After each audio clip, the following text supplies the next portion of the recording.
Hello friends, back to my চ্যানেলে সবাইকে স্বাগতম জানাই। তো আজকে চলে এসেছি বিয়ে বাড়ির ব্লগ ভিডিও নিয়ে। তো আজকে আমাদের গ্রামের পাশের একটা দাদার বিয়ে ছিল, তো তার বিয়েতে নিমন্ত্রণ করা হয়েছিল। তো আমরা সবাই রেডি হয়ে চলে এসেছি। তো এখানে এসেছি আমি এবং মা, ভাই এবং বাবা, ঠিক আছে। তো আসা মাত্রই আমরা বৌমাকে গিফট দিয়ে দিলাম। সর্বপ্রথমে গিফট দেওয়ার পর কি কি ডেকোরেশন করা হয়েছে, কি কি খাওয়ার হয়েছে, কি কি আয়োজন করা হয়েছে সেই সব ভালো মতন দেখে নিলাম। তো এই দাদাটাকে দেখতে পাচ্ছ, এটাও হচ্ছে আমাদের পাশের বাড়ির একটা দাদা, খুব ভালো দাদা। তো তার সাথে দেখা হলো এবং একসাথে আমরা কিছুক্ষণ গল্প করলাম ওখানে। তারপরে ভিডিও শ্যুট করলাম। তারপরে এখানে কফি দিচ্ছিল, তো ভাবলাম যে কফি খেয়ে নিই। তো এখানে কফিটা বানাচ্ছিল, আমি দাঁড়িয়েছিলাম। তো ভাবলাম যে ওই যখন কফি বানাচ্ছে তো এটার একটু ভিডিও শ্যুট করে নিই, আপনাদের সাথেও শেয়ার করা হবে আর আমার কফিও খাওয়া হবে। ওই কারণে ভিডিওটা আমি আপনাদের সাথে শেয়ার করে নিলাম। তো এখানে কফি বানাচ্ছে, বানানোর পর আমাদেরকে কফি দিল। তো এখানে আমি বসে বসে কফি খেলাম, আমি আর ওই দাদাটা একসাথে দুজন মিলে কফি খেলাম। কফি খাওয়ার পরে আমরা আশেপাশেটা আবারও আরেকবার ভালো মতন ঘুরলাম যে কি কি ডেকোরেশন করা হয়েছে। তো এটা হচ্ছে গ্রামের সাধারণ পরিবারের একটা বিয়ে, যার কারণে কোনো হাইফাই কিছু করেনি এবং খুব বেশি কিছু দেখতে পাবে না। খুব সাধারণভাবেই বিয়েটা কমপ্লিট করা হয়েছে। যতটুকু তাদের সামর্থ্য ছিল ততটুকু তারা আয়োজন করেছে এবং অতিথিদেরকে আপ্যায়ন করেছে। তো এখানে গল্প করতে করতে ঘুরতে ঘুরতে প্রায় অনেক রাত হয়ে গিয়েছিল। তো ভাবলাম চলো এবার ডিনারটা করে নিই, তারপরে বাড়ি চলে যাব। বিয়ে বাড়িতে তো সারা রাত বসে থাকবো না, তাই চলে আসলাম খাওয়ার জায়গাতে। তো এখানে এসে দেখছি ফাঁকা হয়ে আছে, বেশি ভিড় নাই, কারণ রাত 10টা-11টা বেজে গিয়েছিল। ওই কারণে সবার খাওয়া কমপ্লিট হয়ে গিয়েছিল অনেক কারো, ওই জন্য ফাঁকাই ছিল জায়গাটা। তো আসা মাত্রই আমরা বসে গেলাম এবং এখানকার ভিডিও শ্যুট করে নিলাম। তো এখানে কি কি খাবার দেওয়া হয়েছিল এবং কি কি আয়োজন করা হয়েছিল সব কিছুই আপনাদের সাথে শেয়ার করব। তো আপনারা সবাই দেখবেন যে কি কি খাওয়া দিয়েছে, কিন্তু একটা রিকোয়েস্ট, কেউ লোভ লাগাবেন না, ঠিক আছে। লোভ লাগালে কিন্তু আমাদের পেট ব্যথা করবে, পরে আবার শরীর খারাপও হয়ে যেতে পারে। ওই কারণে ভিডিওটা দেখুন, এনজয় করুন, বন্ধুদের সাথে শেয়ার করুন, বাট লোভ লাগাবেন না, ওকে। এটা my request all friend. And চলো এবার আপনাদেরকে খাবারগুলো দেখিয়ে দিই যে কি কি খাবার দিয়েছে এখানে, ঠিক আছে।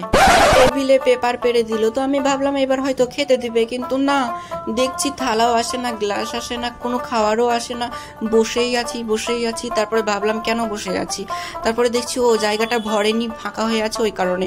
তারপরে অবশেষে জায়গাটা ভরলো।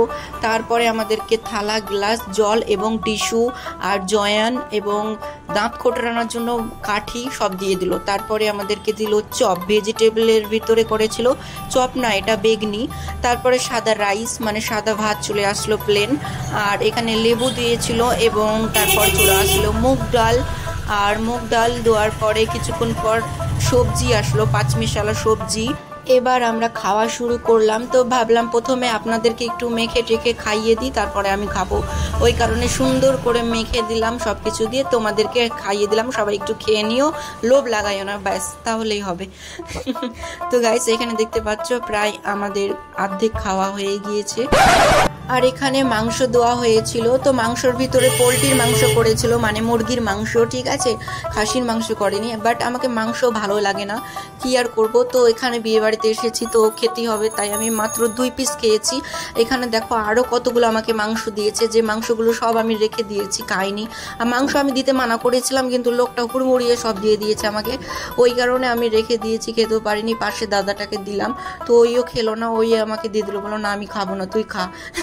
এইরকম মানে খেতে বসে এইসব করছি আমরা মাংস নিয়ে। তো এখানে দেখতে পাচ্ছ মাংস এবং মিষ্টি, আইসক্রিম, চাটনি, পর থেকে এইসব খাবার আমাদেরকে দেওয়া হয়েছিল। তো এখানে আমাদের প্রায় সব কিছু খাওয়া হয়ে গিয়েছিল। তো দাদাটা এখানে মিষ্টি চিপে চিপে, রস চিপে চিপে খাচ্ছিল, কি আর বলবো, ওকে দেখে হাসিও পাচ্ছিল ভীষণ।